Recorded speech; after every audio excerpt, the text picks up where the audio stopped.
Welcome, Mr. Vice President.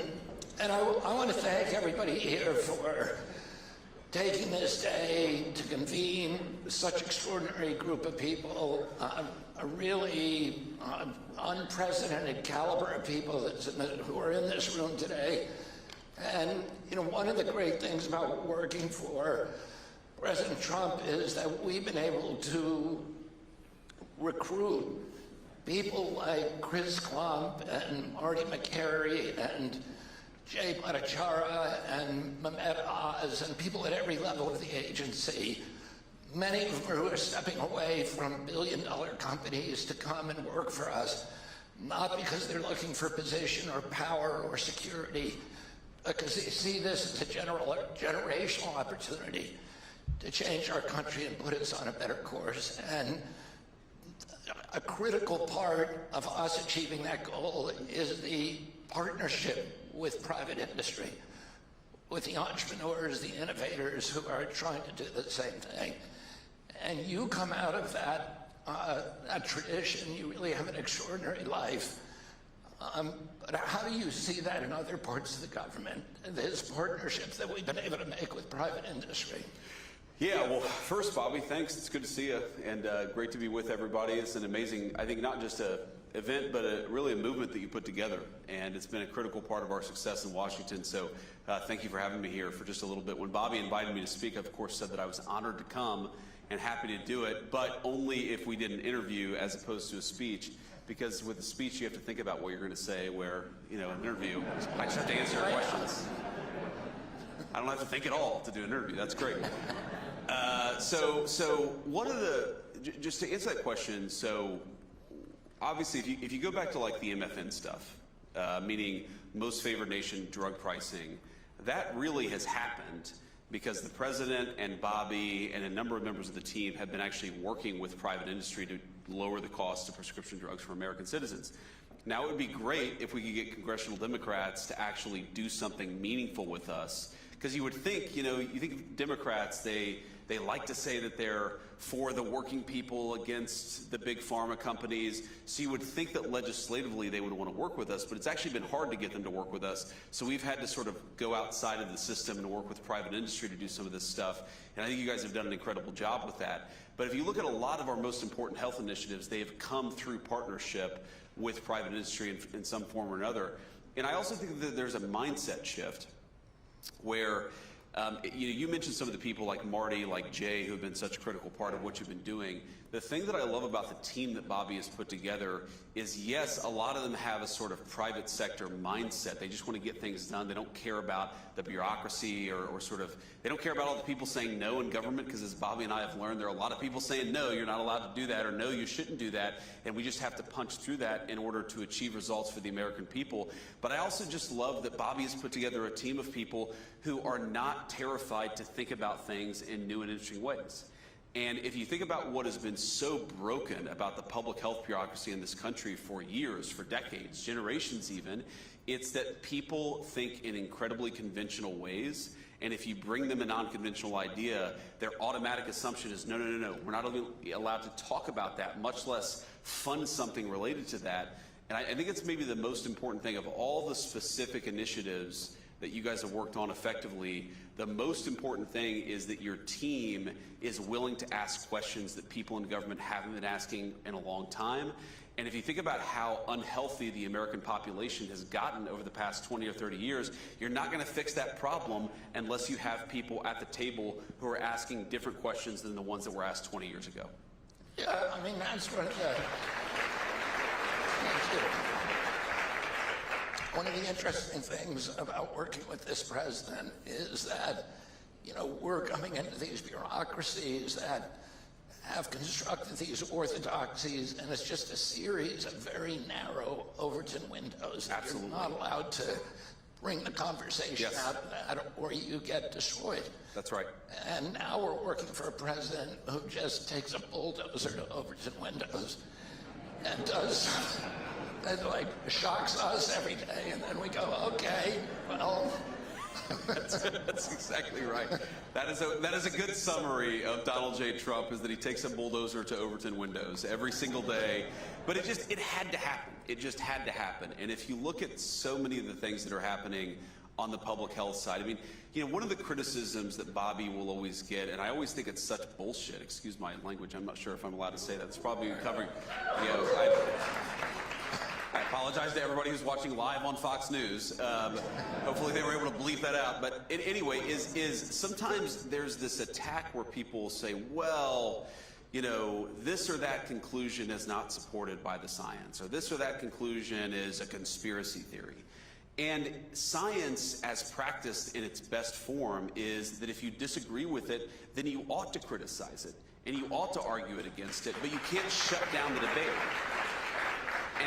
And that really is, if you look at all of the big public health debates that we've had in this country over the last 20 or 30 years, it doesn't bother me that they disagreed with something that I believed or disagreed with something you believed or any of you. It's that they tried to silence the people who were saying things that were outside the Overton window. And as we found out the hard way over the last few years, it was very often the people who were outside the Overton window who were actually right, and all the experts were wrong. Yeah.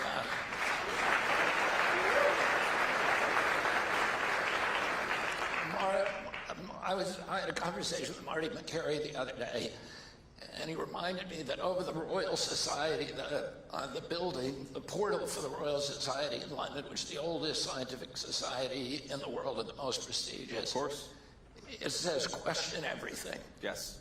And that is, that's what science is. It's recognizing that convention is often wrong, and that the people who make advances on science almost 100% of the times are people who are willing to challenge orthodoxies and advance heterodoxies and talk about new ways of thinking. And that, these very ossified bureaucracies that now make up the so-called medical establishment are fortified against that kind of change. That's absolutely right. And I mean, to put a slightly different spin on it, a lot of the times the people who are discovering things interesting and new are a little weird, right? I mean, American society for a very long time had a willingness to accept unconventional, slightly odd people inside some of these industries, inside some of these bureaucracies. I mean, I've been reading a lot in the past couple of weeks about von Neumann, the Hungarian scientist who came to the United States and was very important in the Manhattan Project.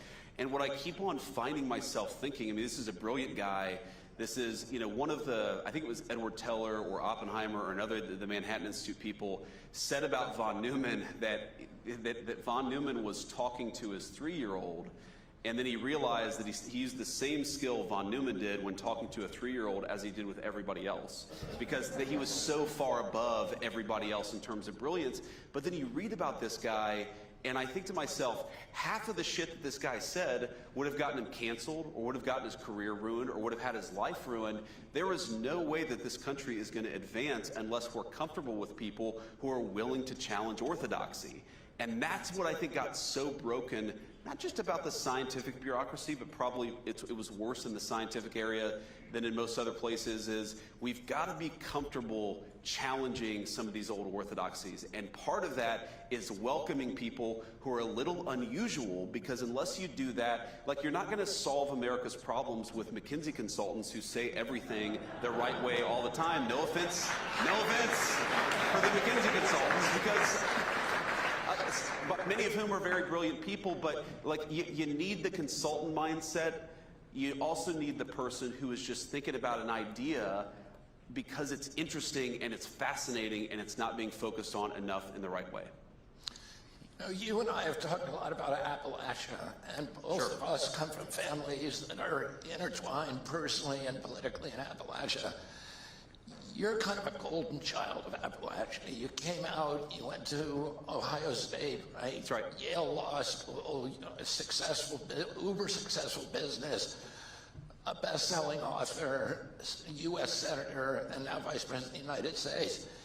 But it's almost a kind of tragic reminder of the lost potential of almost everybody else in Appalachia, not only for poor health, it's got the worst health data of any region of the country, the highest cardiac disease, the highest obesity, the highest diabetes, the highest stroke rates, but also addiction, alcoholism, and suicide. It leads the nation for those things.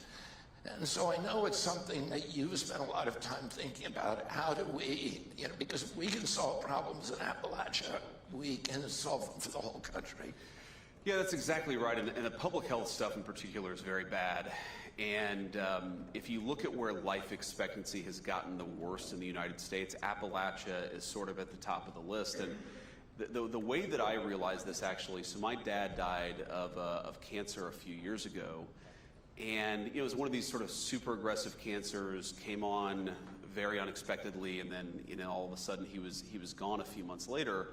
But I was talking with my wife, with Usha, about this, and Usha, she was like, have you ever had like a really important male figure in your life survive to the age of 70? Like, so I'm looking at, and it's like, okay, my grandfather died at 67 from a very preventable illness, but 67 from a very preventable, very treatable illness. I think all of my aunts or all of my uncles, and not a single one of them that I could think of made it to 69. Maybe one of them made it to 70 or 71. And it kind of hit me that if you grow up in Appalachia, you are used to losing the people that you love very, very early on. And you want to talk about like populism, and you want to talk about people being pissed off. Well, yeah, people are pissed off when they don't have good jobs. And people are pissed off when things disappear and move overseas. And people are pissed off when they feel like, other countries are being prioritized over the United States of America. And all of that is part of the populist resentment of the past 20 or 30 years in American politics. You know what really pisses people off? When they realize that their loved ones are dying much sooner than everybody else. And that is a big part of the story of what's going on in Appalachia, and why I think so many people in Appalachia feel left behind. I mean, my story, obviously, it's been, like you said, I'm like the golden boy. Things have just worked out for me in this really incredible way. I feel so lucky and so grateful for it. But I also feel a certain sense of guilt, because there are a lot of people who grew up in families like mine who haven't had an easy life, and who haven't had all this economic opportunity, and who haven't had a person that they've fallen in love with, and they've been able to sort of build a stable, nice family like me and Usha have been able to build. And that gives me a sense of purpose, because I want those people to have the same opportunities that I've had. But it also gives me a great sense of anger, because we never should have gotten to the point that we are today. And the reason that we have is because of failed leadership, and it's failed leadership over generations. And by the way, you talk about Appalachia, you were talking about people who, though they don't have much, would take the shirt off their back and give it to a complete stranger, because that's what you do. If you go back to America's biggest wars, World War I, World War II, Vietnam, which are the counties that filled their draft quotas with volunteers instead of with draftees? It's very often the parts in deep Appalachia where you've got grinding poverty, but you've also got this incredible love of country. So if any place in this country deserves not to be left behind, it's Appalachia.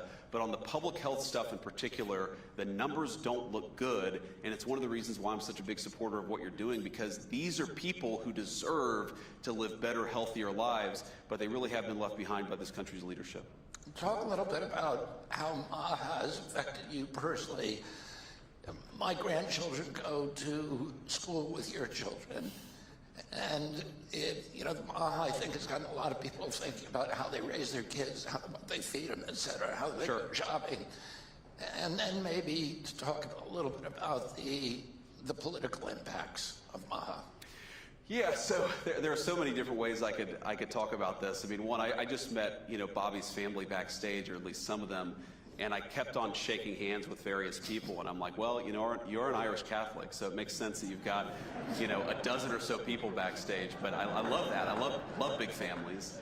But so one, my wife, she's probably one of the original Maha people, though I don't think that she would have ever used that phrase. Because I remember, our oldest son is 8 years old, and when babies typically eat solid food around 6 months of age.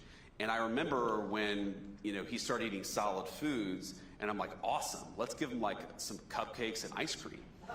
And my wife was like, no, let's give him carrots and applesauce here. No, you know, so she was already thinking about health and nutrition in a way that was frankly kind of foreign to me, and that I think is very common among the Maha crowd. Like, you guys are asking the right questions. What are we putting into our bodies? Where was it sourced from?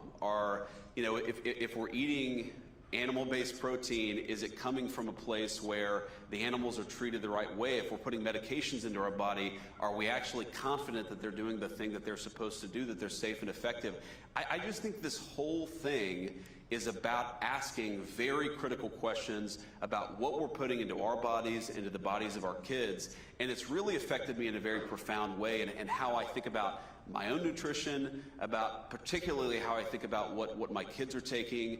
And, you know, I'm like one of these crazy people. The one way in which I'm more instinctively Maha is that if I have, like, you know, a back sprain, or I slept, you know, weird and I woke up with back pain, I don't want to take ibuprofen. Like, I don't like taking medications. I don't like taking anything unless I absolutely have to.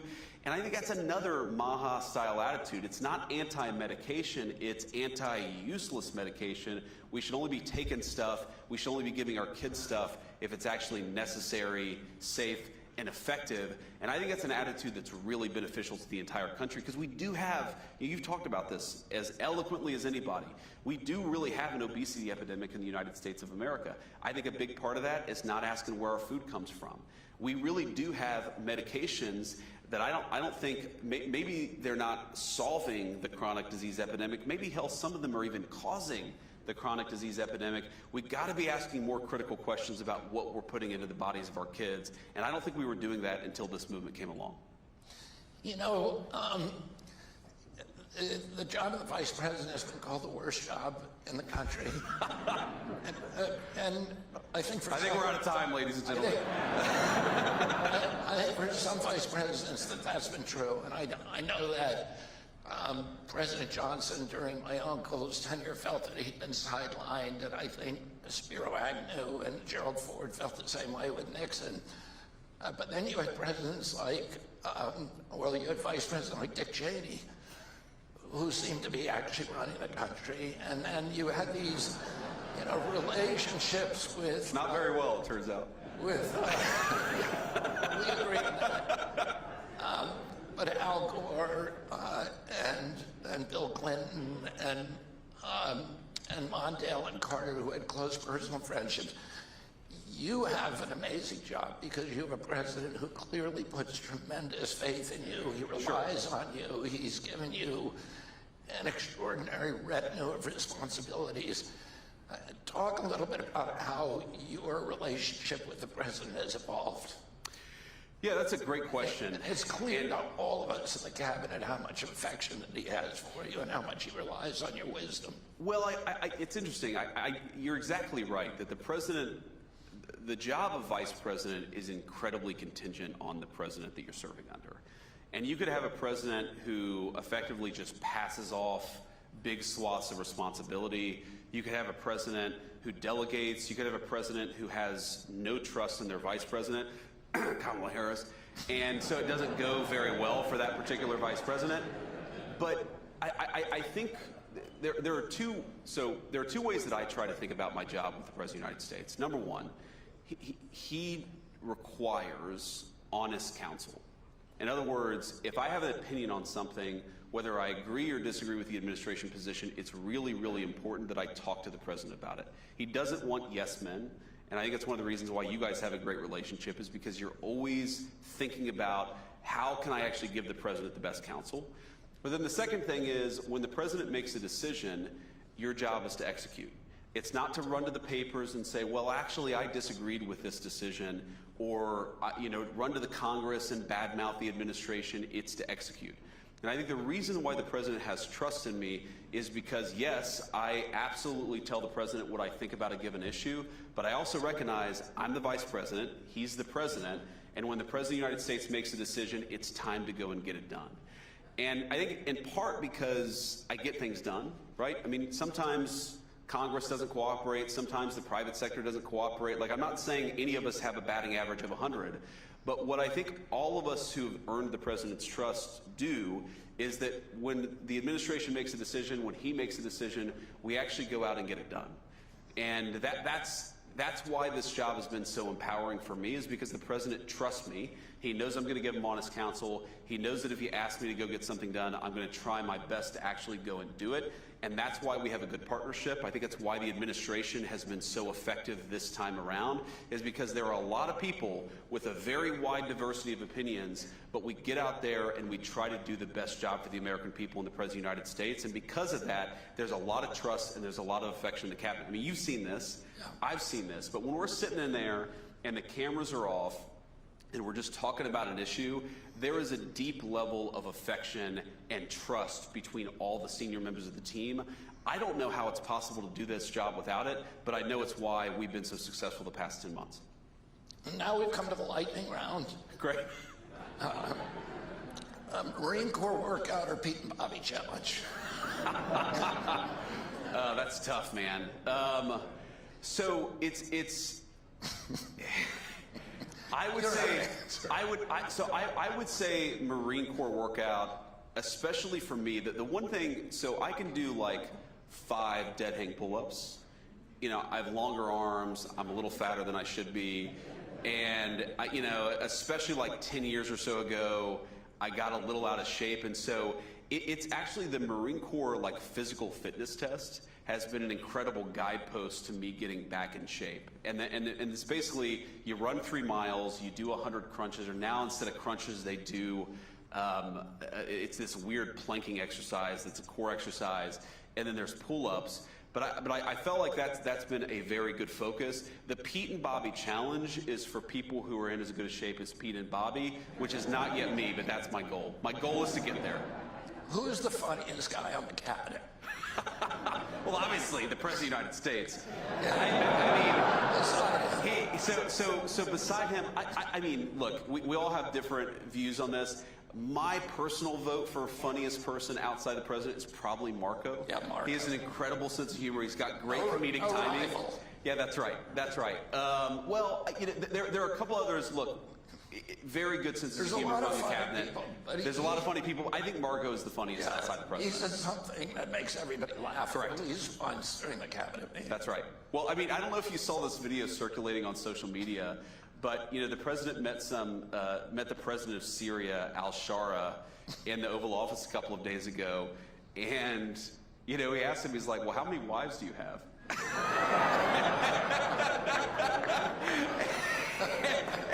And it's just like, oh, what an amazing question. Amazing comedic timing. There are layers to it. There's like a meta humor to it. It's just, anyway, you know, but we got a lot of good humor in the cabinet. One of the funniest moments in any cabinet meeting, President Trump had them bring in a full-size picture of himself with Putin, and when they were in Hawaii, and he's very tall and Putin was very short. Putin came up to about here, and he said, "You know what I said to him?" He said, "I've had it up to here with you."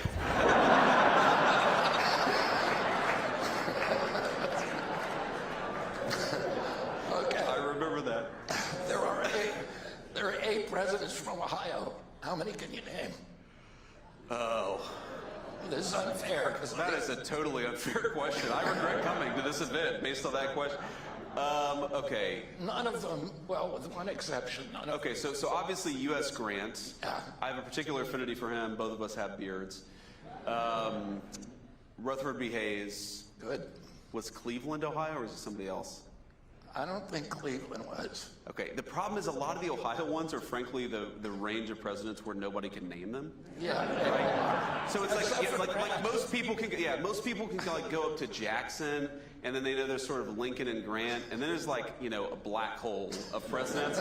Those are the Ohio presidents. Please don't judge my home state because it was just it was a different time in the country. So the answer is apparently 2.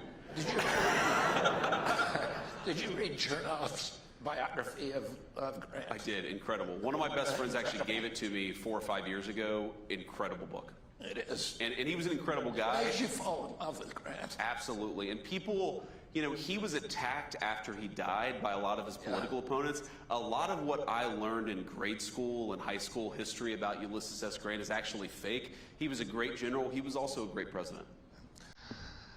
Thank you very much, Mr. Vice President. Thank you, guys. Thanks, Bobby.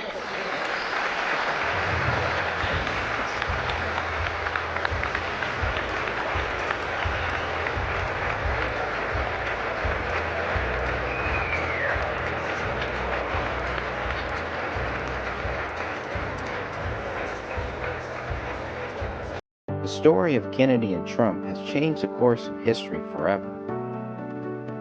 August 23, 2024 will forever be known as the day we turned the corner and took back our great nation and changed the course of history and brought hope to a free world.